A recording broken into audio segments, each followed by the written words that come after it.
For the shoulder pains, we usually have a patient who has a chronic shoulder pains, and the purpose is how are we going to evaluate the shoulder pain on the basis of examination. And we are mainly concerned with chronic shoulder pains, not an acute shoulder pain which is after a fall or a trauma. Obviously that will fall into a category of fracture or a dislocation mainly.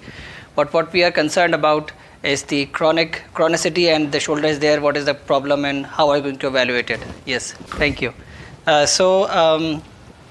For the shoulder pains, it is important to first of all expose for both the joints, and then we will need to in the joint examination, what is the three things that are there. We need to look, feel and move, or palpate or move. So on the basis of look, so first you need to do an inspection from the front to see the symmetry, to see any bulging, any dislocation, any bone deformity. Then from the side you are also doing the same thing, checking for the contours. You do it also from the other side, the same. And then from the back you are going to assess for any deformities or any changes bilaterally. Is it symmetrical or not symmetrical, things like that. Then you will ask the patient, do you have pain here in the shoulder joint? No. Okay. So if the patient has no pain, it's okay. If there is a pain, then obviously you are going to approach that joint later. First you need to inspect the normal joint. All right. So when we start with the this is for the inspection. Then for palpation, so we will start doing the palpation from the clavicular sternal joint, and then you are going to follow that for the tenderness. Then there is on the upper hand, on the upper thing, there is acromioclavicular joint. You need to palpate that. Okay. And then you go to the sideways. In the sideways there are bicipital groove. Okay. Then there is subacromial bursa, and then there is also a subacromial bursa here. So you will also palpate downside. And on the back you will do the scapular margins for all the scapular areas. So you are going to palpate all the scapular margins from the back. So once you are done with the palpation, then you will ask the patient to do active movements, and you ask the patient. So there are two ways. One is that you do each joint with each examinations, or you can just screen it for all the examinations at the same time. So just ask the patient, can you repeat it with me? All right, can you do it? Yeah. All right, can you do it like this? Okay, so this is the combination of abduction, okay, external rotation on the shoulder joint, and along with that there is a flexion at the elbow. So this is the combination of three things. Do you have any pain? No. No. And then you ask the patient to do it like this. Okay, so this is adduction, internal rotation, and a flexion also in the elbow joint. So this is all the combination of these joints on the shoulder. All right, thank you. All right, so now what you are going to do, you would like to ask the patient about so you would do forward extension. Can you do it like this, overhead? You can set it, no problem. All right, okay.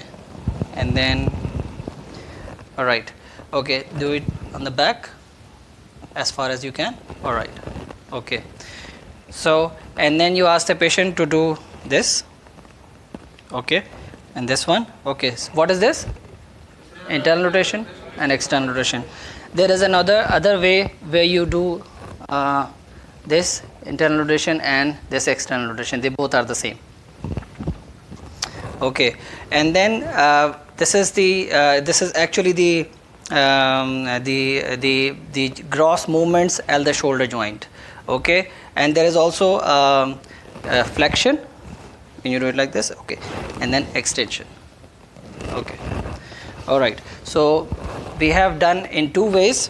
One is for the for both as a combined movements to screen it, and if you're not really sure, you can do separate movements on the shoulder joint at the same time.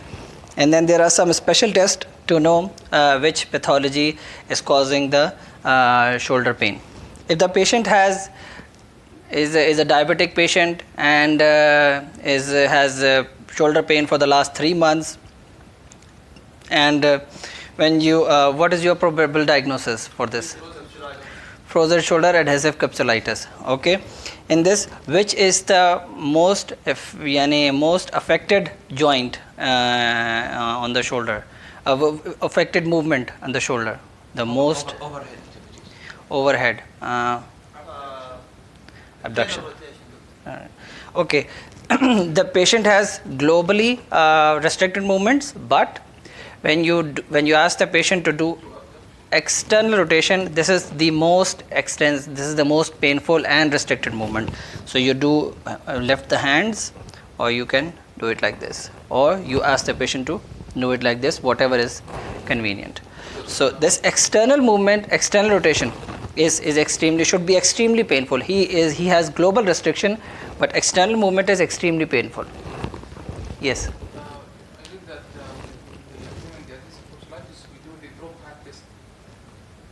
Drop arm test. Drop hand test. Yani like this. Okay. And what you will find?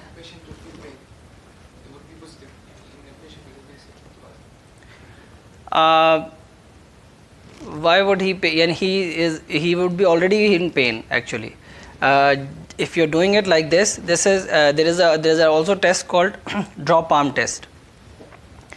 This is the test where you ask the patient. So that's for I'll come back to this point also. Okay, so this is for the, maybe you're going to exclude the adhesive capsulitis. Now, if you will do another special test called M.E.A test. You ask the patient to do it like this. Okay, like this. Okay, hold it your hand like this. All right. Okay, so this is the M.E.A test, and you do it on the other hand. So that's for M.E.A test. There is another test called subscapularis test. Can you please stand up? Okay. Keep the back. Okay. All right. Back. All right. Thank you. You do it like this. Okay. So when you are doing this one or this one, you can combine this test also. Yeah. Okay. Please press my hand. Press my hand. Okay.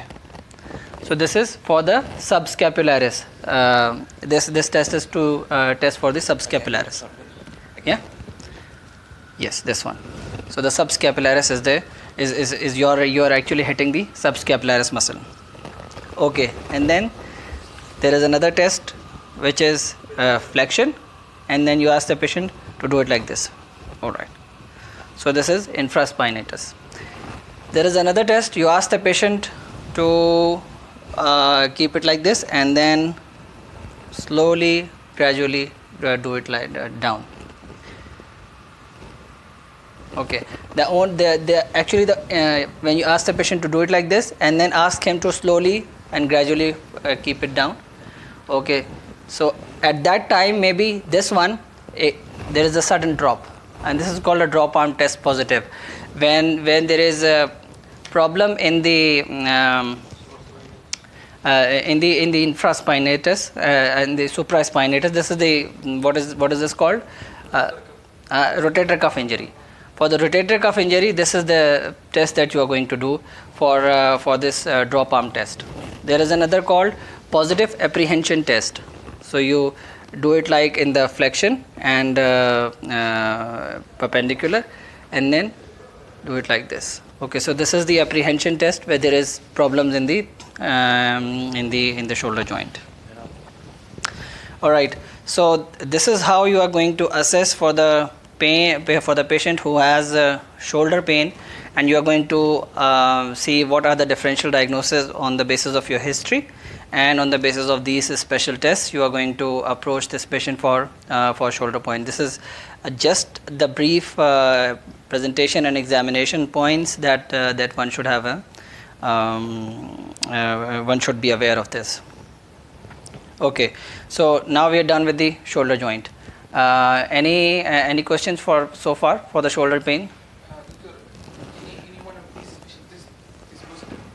We have to refer the patient. Depends. If it is for the shoulder, frozen shoulder, you don't need to refer it.